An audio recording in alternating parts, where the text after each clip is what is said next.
I am testing this. Oh, it's showing it. Okay, I'm testing this again because I just forgot as I'm doing this live stream on here, and this is new. I'm learning all this.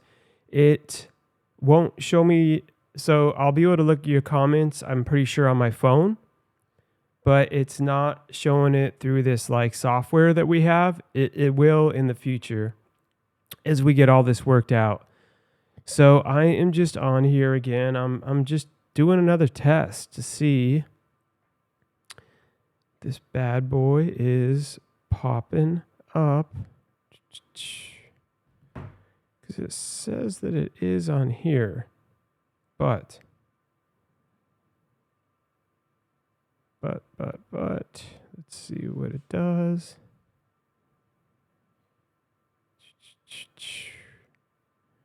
Mark Minard. Shows streaming software. Boom. Going live. So if this is working, everyone, we should be live streaming right now on my Facebook page, on Mark Minard.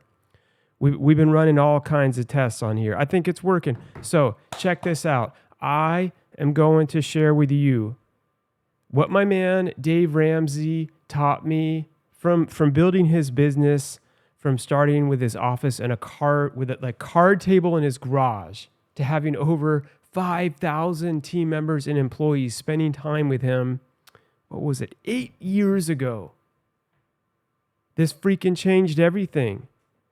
So I'm going to start off. I'm going to go right into, listen, have you all heard of a no gossip policy? Like, I didn't even imagine something like that could exist. I'm going to share this with you. When I discovered this, I'm just going to play it. I'm going to do the screen share with my man, Dave Ramsey, sitting with him at this event. And this is part of what we do with our company. I talk about it in my book, 16 Reasons Why Your Business Sucks. It's become one of our like core values. It's in our team member employee manual.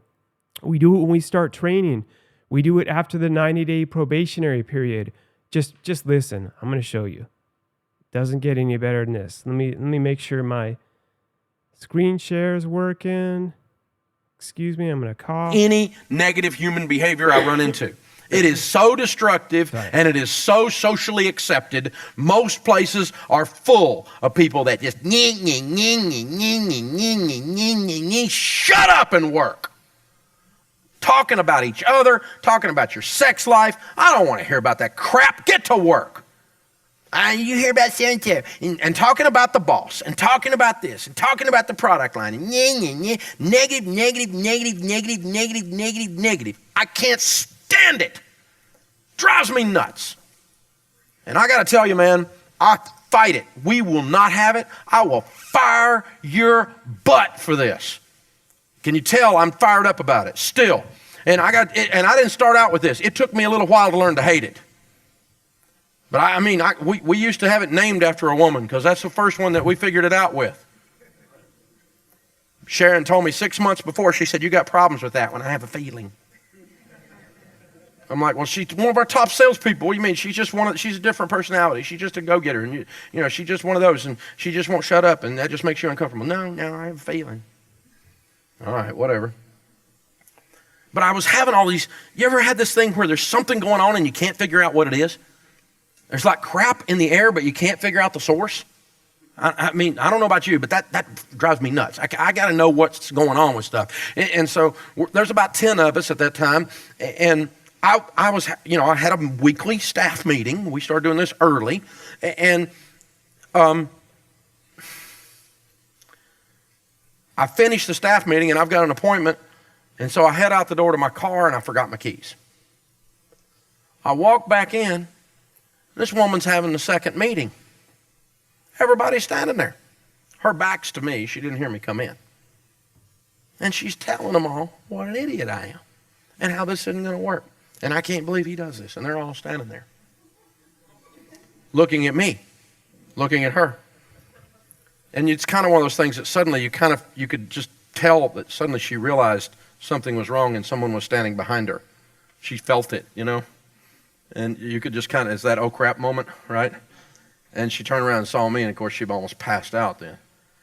And so I just said, come on in my office, and we sat down. I said, go ahead and pack your stuff up, and you need to leave. You mean you're going to fire me? I said, oh yeah, definitely. And I said just about like that. I didn't even raise my voice.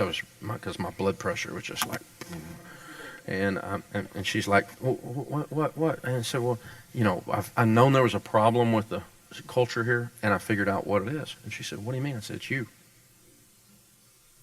I said, you're disloyal. And when I give you money to operate inside this organization, and then you tear this very organization down, that makes you a thief. Facts. And I don't work with thieves. Well, I can't believe you'd say that. I said, I know you can't believe I'd say it. You can't believe I say a lot of things, apparently. So really this, and if you think I'm an idiot and you continue to work here, that makes you not smart. So we are really done. And you need to pack your desk. Well, what about severance? I said, no, severance is the fact I kept you 6 months longer than I should have. That's severance. And I went back later and did pay her some money for some commissions that were outstanding after I calmed down. But that day I didn't. So we used to name it after her. I don't do that anymore because it's not really fair. It's a concept that's bad. But I don't understand it. I don't grasp it. If you hate your pastor and hate your church, go to another church. You're a fool if you stay there.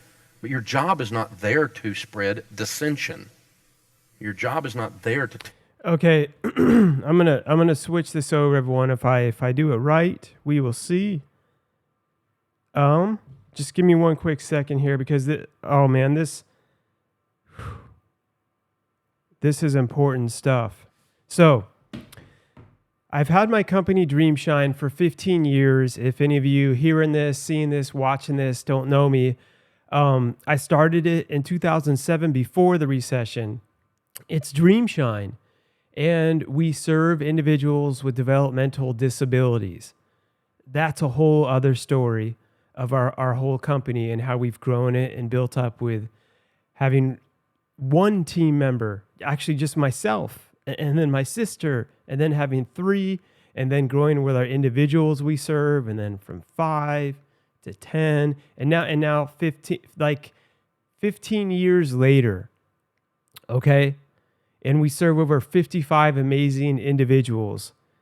I'm telling you, as I got to a certain level in my company, it was probably like 5 years or so in when I just like hit this lid and realized, man, like our services are great, but I'm stuck with people, with how to deal with people and employees and team members.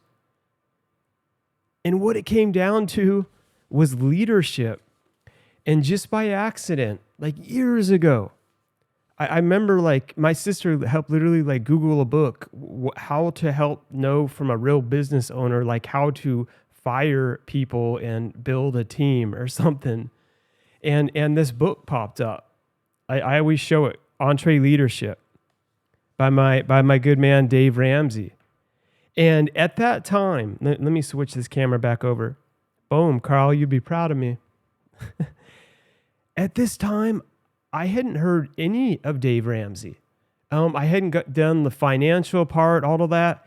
But when I started reading his book, it was like the first time when I'm like, oh my God, someone is writing from real life experience of running an actual company, of starting a company from the ground up and sharing like the fear and the doubt and the battles you go through. And it's all about like learning the skill. It's a skill of leadership. And years and years later, 15 years later, it's so crazy that not only after being at his events, but having shows and having Dave Ramsey, having so many people from his team, other speakers on my show, being on their shows, later on led to me having my second book right here, 16 Reasons Why Your Business Sucks. How to be the subtitle to make you feel better. It's how to be freaking awesome at every level of your business, leadership, profits, and build your own dream team. But anyway, that's not what I'm getting into right now. I just want to share this with you. And I'm going to talk about leadership ongoing more and more along with everything else. But a lot of the times I've learned when people get to know me from speaking and stuff, they're like, Mark, I didn't know that you knew so much about business and that you've been running and are running and have run a company for over 15 years. And I talk about that's like the foundation of everything that I do. So this no gossip policy and learning about, like I'm telling all of you, learning the skill of becoming a leader will change everything. And as a matter of fact, you will only make it so far as an entrepreneur, as a business owner, if you don't learn to truly master the skill of great leadership, and it's a skill, you'll never, ever make it to that next level. That's how we've continued to build the best team in the world, our dream team, the dream team, changing lives for individuals with developmental disabilities. And this applies across the board. Dave Ramsey's company is totally different than mine. I got to know other business owners. They owned oil companies. Like I said, that the CEO from Chick-fil-A was there. People who ran construction businesses, small and large. Dave Ramsey's company at that time had over 5,000 employees, starting, like he said, with just one or two or three. This story he was sharing on their no gossip policy, what this comes down to, I just want to share this with you. It's important. It's about how to solve the actual problems, and not if, but when you have a freaking problem in your company, in your organization, to make sure not that it's never talked about, that's stupid, that it's brought up to the right person in leadership that can actually solve the problem. Like what he was starting to say, the freaking gossip of people saying, oh, this is going on because of that and that and that. It creates all this drama and makes things negative. And worst of all, when you care about your business as a leader, the problem never gets fixed because guess what? You don't ever freaking know about it. So I learned from him about this no gossip policy. And then over the years, we've applied this and so much more to our own company and in our own way, by the way. So listen, get knowledge from other people that have been there. Like for me, from my book, from Dave Ramsey, but then you apply it for how it works best to your company, to your business, to your culture. Okay, so I didn't copy him word for word with everything, but a lot of the principles I learned, we put in our own way, and they've guided us, and we've changed them and modified them and elevated them over the years. And people ask me all the time, that's why I just put, I'm making sure the right camera's there, straight in my book, our actual no gossip policy that's like in our team member handbook. And it's the same. If any Dreamshine team member is caught gossiping, they will be given one warning, sometimes in a coaching session, depending on the severity of it. And we'll talk to them. We'll explain to them the why and the how and what it means. And if it happens again, they're going to be terminated. That's how toxic gossip is. Now, listen, over the years, we've actually only had to do this one time, actually terminate someone for it. The other time we talked to someone about it, a few times we've had coaching sessions and they're like, oh yeah, I get it. That makes sense. I'm sorry. And we resolved the problems and they were able to bring the problem up to the person that could actually handle and fix the problem in a respective way. And that's how the company continues to function. Like I always dive way more in depth in this. I give real life examples throughout my book, but I'm just reading you straight out of our no gossip policy. People who work on our team at times will have frustrations. Having continued growth and quality demands fixing something, problem solving, and most important, unity, which unity doesn't happen organically. You have to be intentional about all this stuff, about your leadership for life, to continue to create and protect and guard and build that unity. However, gossip is negative, insidious, and terribly contagious. It only accelerates the problems that need to be eliminated. Dreamshine embraces unity. Therefore, gossip is not tolerated. All right. Let me just give you, I'm reading straight out of here. I don't normally ever do this on my show, on the air, on the live streams, but this is good. You guys need to hear this. Here's a few examples of how we define gossip, because it's not just about talking about other people or so-and-so's dating so-and-so. That's not exactly what it is. What it really breaks down to is, okay, sorry, I'm finding my spot here. Okay, when you have problems, it's all about how the problems are treated and how they're fixed. And what happens is when you have a problem or something negative, it's handing it up to the next level of leadership to the person that can actually solve the problem. Okay? So suppose a team member has ongoing struggles with his or her leader, supervisor, blah, blah, blah. Although they may both be talented, they continue to clash and butt heads. Then the team member makes the mistake of sharing his or her frustrations with a coworker.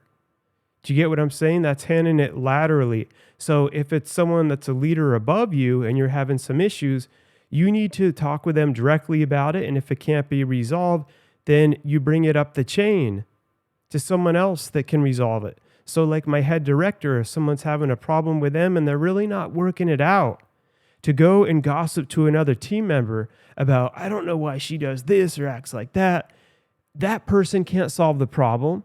And if they're participating in gossip, it just makes it worse. It festers. Now they're both gossiping. The problem's not getting resolved. Everything's getting negative. The drama's getting worse. And guess what? That's when you want to bring the problem up to me at that next level or whoever would be above that leader so they can get into it and help to actually resolve it because we care.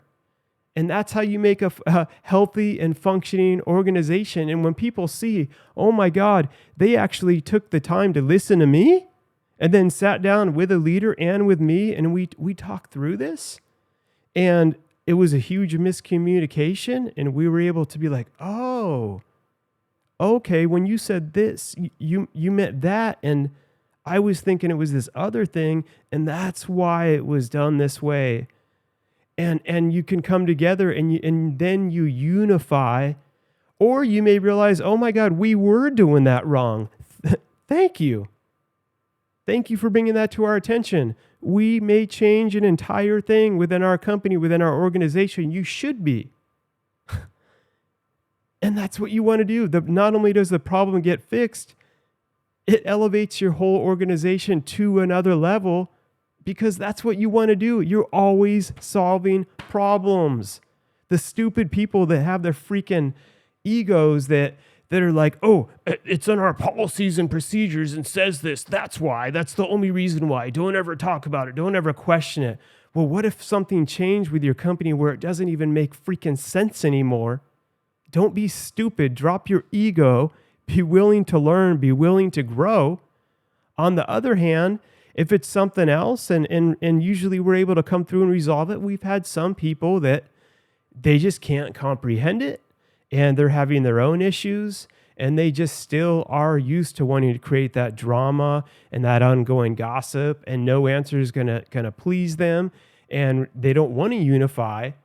Then at that point in time, we're like, yeah, we've talked this through and here's what we need to do and here's what we can do to make it better. And they don't want to learn, they don't want to grow, they keep doing this negative crap, then it's like, okay, cool. You don't want to do this, we're all doing that. We're all going to another level. Bye. So you're choosing to leave. You're choosing to fire yourself, as I say, in that situation. But a lot of the times it resolves itself. Sometimes people will weed themselves out when they realize, whoa, this company, like they all care and they kick butt and they work hard. and they don't just sit here and gossip about people. They actually solve problems.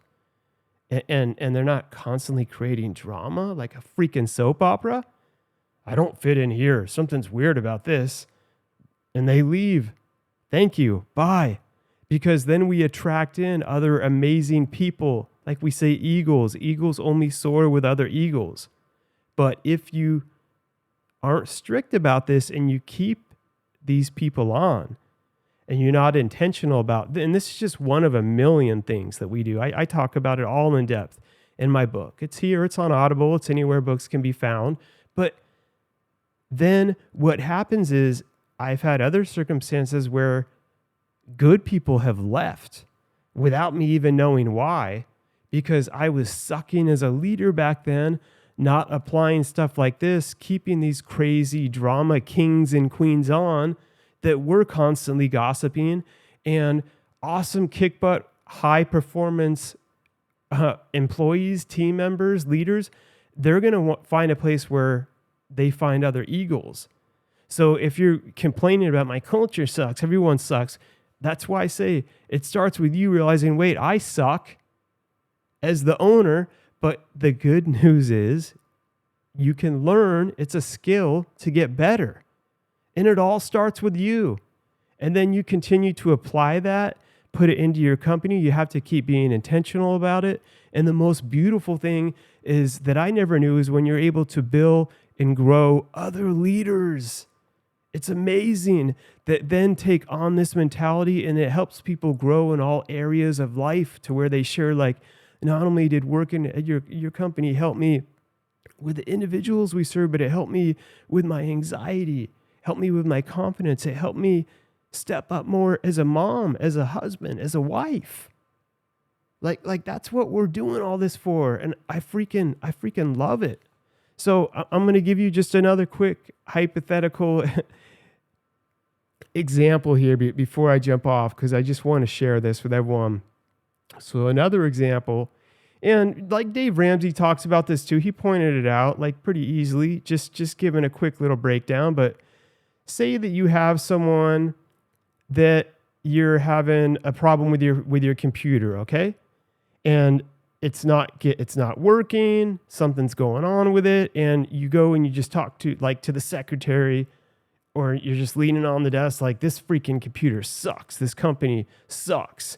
I don't know why they don't get better computers and blah, blah, blah, blah, blah, blah, blah. Like, meanwhile, the person you're talking to isn't the one that can fix the problem. And then you're creating all this stupid drama. What it is go up to the person that can fix it. It's so simple.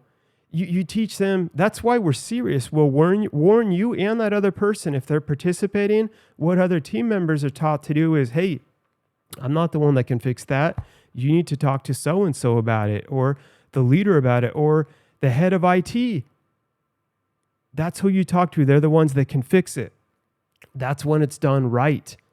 Because then they go to them, and then the IT person on your team, because your culture has this problem-solving mentality, is going to see that and be like, holy crap, you're right.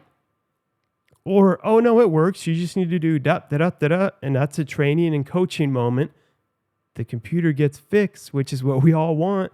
The individual is able to be productive, and you're able to continue. Or, like I said before, they might realize, holy crap, this software we have is 10 years old. You're right. I can't believe we're still doing this on our onboarding. We're freaking idiots. That makes me an idiot. And then I'm like, yeah, okay, as the owner, that was dumb. Let's make sure we don't ever let that happen again. Let's make sure to make a new thing. Anytime a new team member has a computer and they're brought on board with a software, we're always ensuring it's the most updated piece of software that works correctly ongoing. And we add that into like our checklist. That's how you grow. That's how you elevate. That's how you continue when people see like, oh man, the systems you have are more and more efficient. How did you do that? It's like, because we did it the wrong way all these times, and we kept wanting to improve and get better. And then we make a system from those mistakes, which turns into wisdom. Okay? But it comes from these things. Again, like handing your negatives up. your problems, your complaints in a positive way, in a respectful way. Okay? You don't have to be all fake and cheesy like, hey, it's sunny out and blah, blah, blah. Just be respectful. You hand them up to the person that can fix it.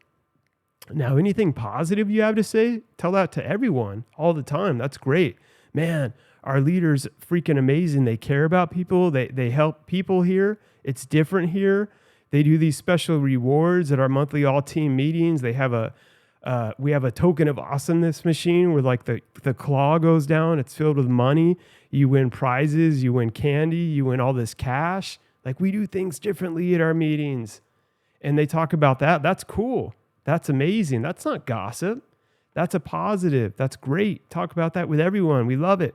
But not if, but when you're having a problem, you take it up to the person that can fix it, and so on and so forth.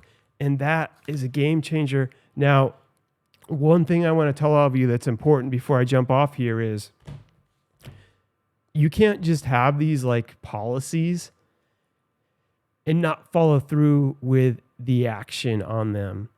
And that's the next thing I see. And I'm going to talk about this on another episode about firing. And I go into it like when, why, and how to fire someone the right way. Because if you're having this no gossip policy and you're acting all gung-ho about it and you're teaching it, but then people are doing it, and you're continuing to just talk to them about it, and you're like, well, I'm so strict. I talk to them, I tell them this once, and then we terminate them if it doesn't change. If it doesn't change and you don't follow through and terminate them, no one's going to take you serious. That's not being a leader. That's being a freaking spineless coward. You might as well go ahead and work for the government if you're going to have that mentality. That's not a leader. Listen, a leader you're not going to love it. It's going to feel uncomfortable. In your head, you're going to be like, oh man, I just want to talk to him one more. I want to talk. No, you've got to stick through it. It takes being courageous because you got to look at the bigger picture. Whatever it is, your company, our company Dreamshine, I say number one, when I'm looking on all these situations, not what's best for me, for them, I have to look at number one, what's best for Dreamshine. Is it best that I don't follow through with what we said on how serious this is and continue to keep this toxic person on to try to be, quote, nice when it's even not being nice, so they can be toxic and bring everyone down and spread through the organization like cancer and then affect the individuals with developmental disabilities that we serve and our services and our baby, your vision, my vision, Dreamshine, that I started from the ground up in 2007, right before the Great Recession of 2008 hit. That's a whole other story. And the answer is no.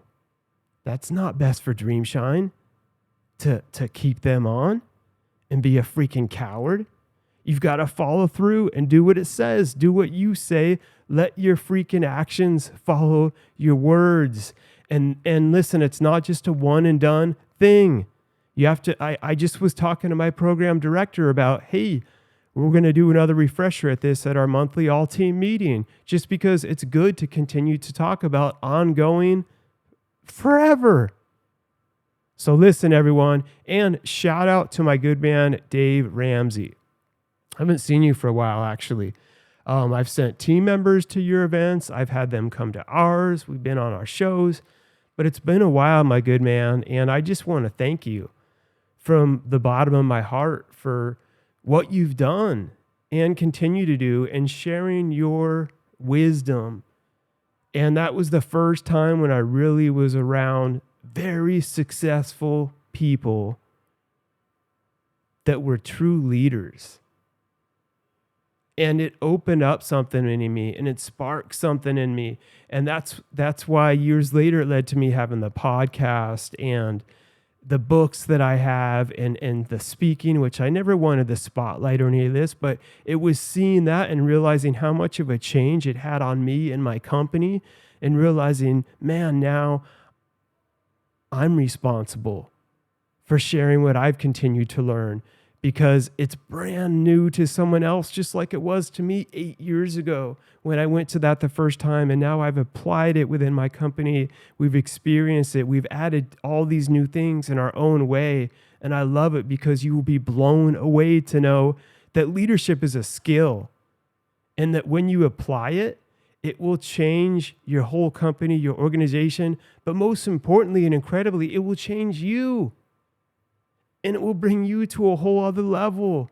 And you're able to then change things at a whole other level. It's amazing. And it's a lifelong journey, everyone. So I don't know. I might just make this a little mini episode of Elevating Beyond. I was testing out this live stream again, but here we are.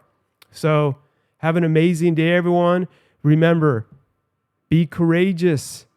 Take action while you're feeling afraid.